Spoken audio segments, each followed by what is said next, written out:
कौमी बचत के जो तमाम दफातर हैं पूरे मुल्क में वो गैर फाल हो चुके हैं। महकमा कौमी बचत का जो सिस्टम है वो बैठा हुआ है और उस सिस्टम के बैठने की वजह से लोगों को शदीद मुश्किलात का सामना करना पड़ रहा है। नए जो है वो डिजिटल प्राइस बॉन्ड्स आ रहे थे, वो भी ताख़ीर का शिकार हो गए हैं। FBR के नोटिस में जो है कुछ चंद माह पहले ये आया स्कैंडल, कुछ ऐसी गाड़ियाँ जो है वो गैर कानूनी तौर पर रजिस्टर्ड हुई हैं तो जो एक्चुअली नीलाम ना हुई है, ना उसकी ड्यूटी पे हुई है, ना टैक्सेस पे हुए हैं। कार डीलर जो हैं वो भी रेडार पे आ चुके हैं, उनके खिलाफ भी कार्रवाई होगी।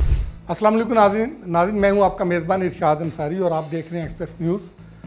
नाज़रीन, आज हम आपसे दो इशूज़ डिस्कस करेंगे। पहला इशू तो महकमा कौमी बचत से जुड़े 35 लाख के करीब जो उनके अकाउंट होल्डर्स हैं, उनके जो बुजुर्ग लोग होते हैं जो रिटायर्ड होते हैं और अपनी जो जमा पूंजी होती है वहाँ जो जमा करवाते हैं, उनको जो मसाइल दरपेश हैं उसके हवाले से बात करेंगे कि कोई 10-12 दिन से महकमा कौमी बचत का जो सिस्टम है वो बैठा हुआ है और उस सिस्टम के बैठने की वजह से लोगों को शदीद मुश्किलात का सामना करना पड़ रहा है। एक तरफ लोगों को मुश्किलात का सामना करना पड़ रहा है तो दूसरी तरफ अरबों रुपए का जो है वो नुकसान हो रहा है। सरकार का कोई नई इन्वेस्टमेंट नहीं हो पा रही और ना कोई नया जो है वो डिपॉजिट हो पा रहा है, ना कोई नई स्कीम जो है वो कोई अगर ख़रीदना चाहे ख़रीद सकते हैं। इसकी सारी तफसीलात बताएंगे कि ये कब से सिस्टम बैठा हुआ है और कब तक तवक्को है कि ये सिस्टम बहाल हो जाएगा। फिर नए जो है वो डिजिटल प्राइस बॉन्ड्स आ रहे थे, वो भी ताख़ीर का शिकार हो गए हैं, उसकी क्या वजह थी। और इसी तरह जो ऐप इंट्रोड्यूस करवाई हुई थी, ATM सर्विस इंट्रोड्यूस करवाई हुई थी, उसमें भी मसाइल आ रहे हैं। ओवरऑल इसका अहाता करेंगे। और दूसरा जो इशू है कि जो सुमंगलशुदा गाड़ियाँ जो नीलाम की जाती थी उसमें बड़ी पेशरफ्त हुई है। उसका एक स्कैंडल सामने आया था और उसमें ये पता चला था कि गैर कानूनी तौर पे सुमंगलशुदा गाड़ियाँ जो हैं वो उनको यूज़र ID और पासवर्ड इस्तेमाल करके उनके सारी डॉक्यूमेंटेशन की गई और उनको कानूनी हैसियत दी गई थी। और ये भी करोड़ों रुपए का स्कैंडल था। उस पर GIT बनाई गई थी, उस GIT की रिपोर्ट आई, उसमें अब FIRs हुई और जो FBR ने बाकायदा जो अपने जो लोग मुलव्वस थे उनके खिलाफ कार्रवाई शुरू कर दी है, कुछ लोगों को मुअत्तल कर दिया है। इसमें कार डीलर जो हैं वो भी रेडार पे आ चुके हैं, उनके खिलाफ भी कार्रवाई होगी। ये पूरा माफिया है, पूरा नेक्सस था, वो हम उसकी डिटेल बताएंगे। इसमें मोटर रजिस्ट्रेशन जो अथॉरिटीज़ थी वो भी इन्वॉल्व थी। इन दो इशूज़ के बारे में आपको बताएंगे। सबसे पहले हम कौमी बचत के जो अकाउंट होल्डर्स हैं उनके हवाले से बात करते हैं कि पिछले 10 दिन से महकमा कौमी बचत ने जो उनका जो IT का सिस्टम था जो इंट्रोड्यूस करवाया हुआ था वो मुकम्मल तौर पे बैठा हुआ है।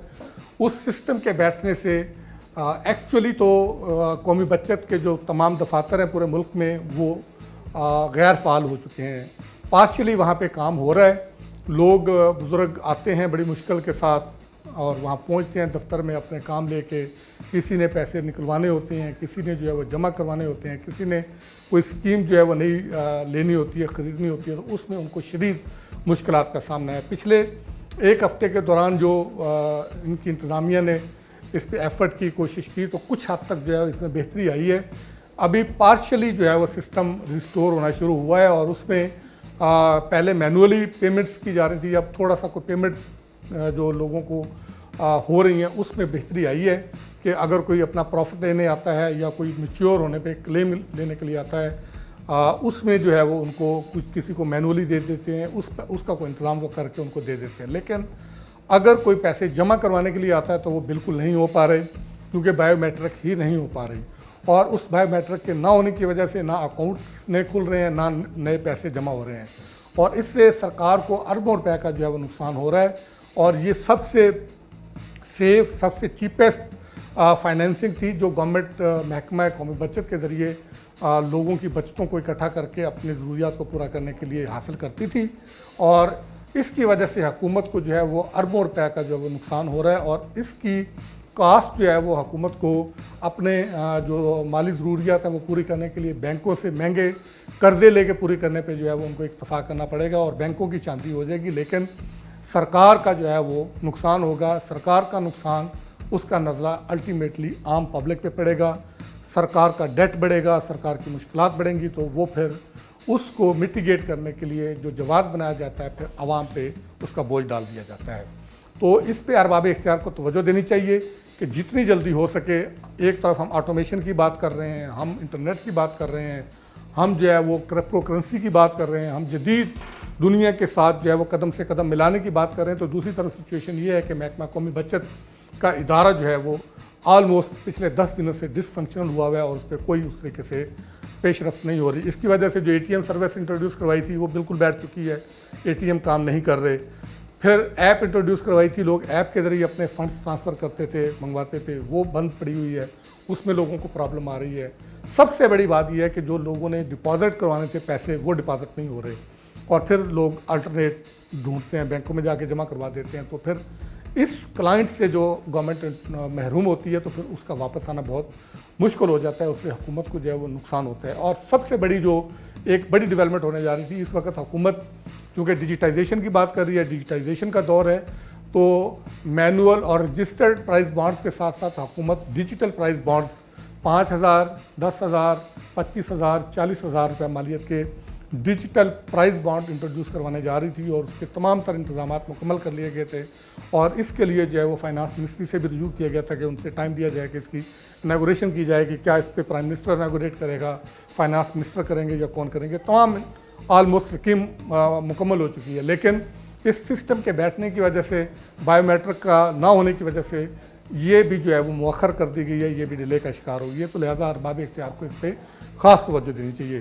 तो क्योंकि बराह रास्त इससे 35 से 40 लाख इसके अकाउंट होल्डर्स हैं, ये बुज़ुर्ग लोग होते हैं जिनकी जमा पूंजी होती है, जिन्होंने हुकूमत को सारी जो है वो अपनी ज़िंदगी दी हुई होती है, उसके एवज़ उनको जो है वो रिटायरमेंट कम्पटिशन के मद में पैसे मिलते हैं, तो वो यहाँ पे इन्वेस्ट करके अपना बाकी ज़िंदगी जो होती है वो उसका गुज़र औक़ात कर रहे होते हैं। तो इस पर हुकूमत को तवज्जो देनी चाहिए।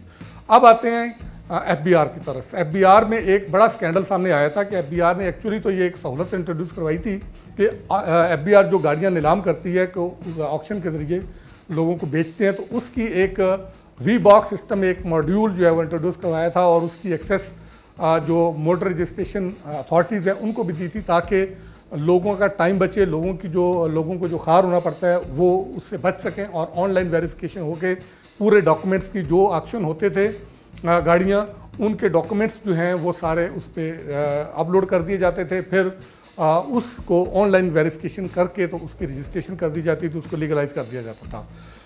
FBR के नोटिस में जो है कोई चंद माह पहले ये आया स्कैंडल के कुछ ऐसी गाड़ियां जो है वो गैर कानूनी तौर पर रजिस्टर्ड हुई हैं, तो जो एक्चुअली नीलाम ना हुई हैं, ना उसकी ड्यूटी पे हुई है, ना टैक्सेस पे हुए हैं, ना उस पर पैसे जो है वो कौमी खजाने में आए, लेकिन उनको जो है वो लीगलाइज कर दिया गया। उस पर जब इब्तदाई इंक्वायरी की गई तो ये सामने आई बात कि FBR के जो कस्टम के कुछ जो अफसरान हैं उनके पास जो यूज़र ID थी और पासवर्ड से वो गलत इस्तेमाल हुए हैं। उनके इस्तेमाल के ज़रिए वहाँ पे उनके डॉक्यूमेंट्स जो है वो लोड किए गए, अपलोड करके, और फिर उनको इस्तेमाल करते हुए जो है वो उनको लीगलाइज जो है वो किया गया। इस पे जॉइंट जो है वो इन्वेस्टिगेशन टीम भी बनाई गई थी, वो भी अपना काम कर रही है, उसकी इब्तदाई रिपोर्ट भी आ चुकी है। जो इसमें असिस्टेंट कलेक्टर और डिप्टी कलेक्टर थे उनको सस्पेंड कर दिया गया था, और जो कस्टम की इन्फोर्समेंट डिपार्टमेंट है वो भी इस पर काम कर रही है। ऑलमोस्ट को 13 के लगभग लोग जो है उनको अरेस्ट किया जा चुका है, कस्टम वालों ने अलग से FIR करवाई हैं। अब जो है वो जॉइंट इन्वेस्टिगेशन टीम की जो रिपोर्ट आई है उस पर भी FIR हो रही हैं, और इस रिपोर्ट में जो अहम इंकशाफात सामने आए हैं वो ये हैं कि ये पूरा एक माफिया था, पूरा नेक्सस था। ये सिर्फ कस्टम के हुकाम इसमें मुलव्वस नहीं थे, इसमें कार डीलर जो हैं वो भी, उनका माफिया भी मुलव्वस था। इसमें मोटर जो रजिस्ट्रेशन अथॉरिटीज़ हैं उनके एहलकार और उनके लोग भी मुलव्वस थे, और FBR के लोग भी मुलव्वस थे। FBR ने अपने एंड पे कार्रवाई शुरू कर दी है। अब ये अगली जो बारी आ रही है वो मोटर डीलर्स जो इसमें मुलव्वस हैं उन पे हाथ डाला जाएगा। इसी तरह मोटर जो रजिस्ट्रेशन अथॉरिटीज़ हैं उनके जो एहलकार इसमें मुलव्वस हैं उनके खिलाफ कार्रवाई की जाएगी और उनके खिलाफ FIR दर्ज की जाएगी, उनको अरेस्ट किया जाएगा, और उनसे इस स्कैंडल में जो रकम लूटी गई है वो ना सिर्फ जुर्माने के साथ वो वसूल की जाएगी बल्कि उनको करार वाकई सज़ा भी दी जाएगी। और साथ साथ FBR का ये कहना है कि हमने अपने पूरे सिस्टम का जो है वो ऑडिट भी कर रहे हैं, उसमें काफ़ी जो खामियां पाई जाती थी उनको दूर किया है, ताकि आइंदा जो है वो इस किस्म के स्कैम सामने ना आए। अगर हमने डिजिटाइजेशन की तरफ जाना है तो फिर हमें अपनी जो गलतियाँ हैं उनको जो है वो सुधारना होगा, वरना आने वाले दिनों में अगर हम बगैर तैयारी के डिजिटाइजेशन को हमने फुल फ्लैज तरीके से लॉन्च किया तो फिर काफ़ी मसाइल आएंगे। उन मसाइल का हमें पेशगी जो है वो हल जो है वो तजवीज़ करना चाहिए ताकि ये मसाइल पेश ही ना आएँ, और अगर आ जाएँ तो फौरी तौर पर उनको जो है वो उसकी एक तो निशानदेही फौरी हो सके और फिर उसको वहीं पे जो है वो रोका जा सके और उसका अजाला किया जा सके। तो नाज़रीन, ये था आज तक का वीलॉग। आप देखते रहिए एक्सप्रेस न्यूज़ और अपने कमेंट्स और अपने आराज़ से हमें आगाह करते रहिए, और जो आपके मसाइल होते हैं उनके बारे में भी आप हमें आगाह करें ताकि हम आपकी आवाज़ बनें और आपके मसाइल को उजागर करके अरबाब इख्तियार तक पहुँचाएँ। शुक्रिया।